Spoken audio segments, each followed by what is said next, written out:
Assalamualaikum warahmatullahi wabarakatuh. Perkenalkan, nama saya Faisal Al-Kadafi dengan nomor sisi 15 dengan NIM 23233039. Pada kesempatan kali ini saya akan mempresentasikan resume materi minggu kedua dengan judul Bentuk Dasar Komunikasi Perpajakan. Bentuk dasar komunikasi perpajakan mencakup berbagai cara yang digunakan oleh otoritas pajak dan wajib pajak untuk bertukar informasi dan berinteraksi dalam konteks kewajiban perpajakan. Berikut adalah beberapa bentuk dasar komunikasi perpajakan yang umumnya terjadi. Yang pertama, surat pemberitahuan pajak. Yang kedua, surat korespondensi. Yang ketiga, telepon. Yang keempat, pertemuan tatap muka. Yang kelima, situs web dan portal pajak. Yang keenam, media sosial. Yang tujuh, publikasi dan materi edukasi. Yang kedua, komunikasi lisan dalam perpajakan. Komunikasi lisan dalam konteks perpajakan terjadi ketika otoritas pajak dan wajib pajak berinteraksi secara langsung melalui percakapan verbal. Ini bisa terjadi dalam berbagai situasi, termasuk yang pertama, pertanyaan dan klarifikasi. Yang kedua, pemeriksaan lapangan. Yang ketiga, pertemuan resmi. Yang keempat, penjelasan ketentuan perpajakan. Yang kelima, penegakan hukum. Yang ketiga, komunikasi tertulis dalam perpajakan. Komunikasi tertulis dalam perpajakan melibatkan pertukaran informasi dan dokumen antara otoritas pajak dan wajib pajak dalam bentuk tertulis. Bentuk komunikasi ini sangat penting karena menyediakan catatan resmi yang dapat diacu dan dijadikan bukti dalam proses perpajakan. Berikut adalah beberapa contoh komunikasi tertulis dalam perpajakan. Yang pertama, surat pemberitahuan pajak. Yang kedua, pengiriman formulir pajak. Yang ketiga, pemberitahuan perubahan aturan pajak. Yang keempat, surat korespondensi. Yang kelima, surat permintaan pembayaran. Yang keenam, surat pemberitahuan pemeriksaan. Yang ketujuh, surat keputusan perpajakan. Dan masuk pada materi keempat, komunikasi elektronik dalam perpajakan. Komunikasi elektronik dalam perpajakan merujuk pada penggunaan teknologi informasi dan komunikasi atau kita sebut dengan TIK untuk bertukar informasi antara otoritas pajak dan wajib pajak. Dengan semakin berkembangnya teknologi, komunikasi elektronik telah menjadi bagian integral dari proses perpajakan di banyak negara. Berikut adalah beberapa contoh komunikasi elektronik dalam perpajakan. Yang pertama, e-filing. E-filing adalah proses pengisian dan pengiriman formulir pajak secara elektronik melalui internet. Yang kedua, e-payment. E-payment memungkinkan wajib pajak untuk membayar pajak mereka secara elektronik melalui transfer bank online. Yang ketiga, surat elektronik. Otoritas pajak dapat mengirimkan surat atau pemberitahuan pajak kepada wajib pajak melalui email atau pesan teks. Yang keempat, portal pajak online. Banyak negara memiliki portal pajak online yang memungkinkan wajib pajak untuk mengakses informasi perpajakan, mengunduh formulir pajak, melaporkan pajak, dan melakukan transaksi perpajakan lainnya. Yang kelima, pesan singkat atau SMS. Otoritas pajak dapat menggunakan mengirimkan pesan atau notifikasi melalui aplikasi seluler pada wajib pajak tentang berbagai informasi perpajakan. Yang keenam, komunikasi melalui sosial media. Beberapa otoritas pajak menggunakan platform media sosial untuk komunikasi dengan wajib pajak.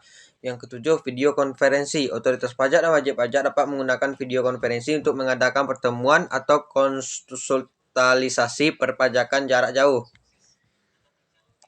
Yang kelima, komunikasi visual dalam perpajakan. Berikut adalah beberapa contoh komunikasi visual dalam perpajakan. Yang pertama, infografi pajak. Infografi pajak adalah representasi visual dari informasi perpajakan yang kompleks menjadi bentuk yang mudah dipahami. Yang kedua, diagram alir proses pajak. Diagram alir proses pajak adalah visualisasi langkah-langkah yang harus diikuti oleh wajib pajak untuk mematuhi kewajiban perpajakan mereka. Yang ketiga, grafik perbandingan pajak. Grafik perbandingan pajak menggambarkan perbedaan dalam tarif pajak, penghasilan pajak, atau elemen perpajakan lainnya. Yang keempat, visualisasi data pajak. Visualisasi data adalah penggunaan grafik, diagram, peta, visualisasikan lainnya untuk menyoroti tren, pola, dan informasi penting lainnya dalam data perpajakan. Yang kelima, kampanye pendidikan pajak. Kampanye pendidikan pajak sering menggunakan komunikasi visual seperti poster, brosur, video animasi, dan lain-lain. Yang keenam, penggunaan warna dan desain. Penggunaan warna dan desain yang tepat dalam dokumen perpajakan, situs web pajak, atau materi komunikasi lainnya dapat meningkatkan daya tarik visual dalam membantu menyampaikan pesan dengan lebih efektif. Keenam, komunikasi nonverbal dalam perpajakan. Berikut beberapa contoh komunikasi nonverbal dalam konteks perpajakan. Yang pertama, ekspresi wajah. Yang kedua, bahasa tubuh. Yang ketiga, intonasi suara. Yang keempat, jarak fisik. Yang kelima, pakaian dan penampilan. Yang keenam, ketika pertemuan atau pemeriksaan berlangsung. Masuk kepada materi ketujuh, proses komunikasi perpajakan di era digital 4.0. Gambaran tentang bagaimana proses komunikasi perpajakan berlangsung di era digital 4.0. Yang pertama, penggunaan kecerdasan buatan atau AI.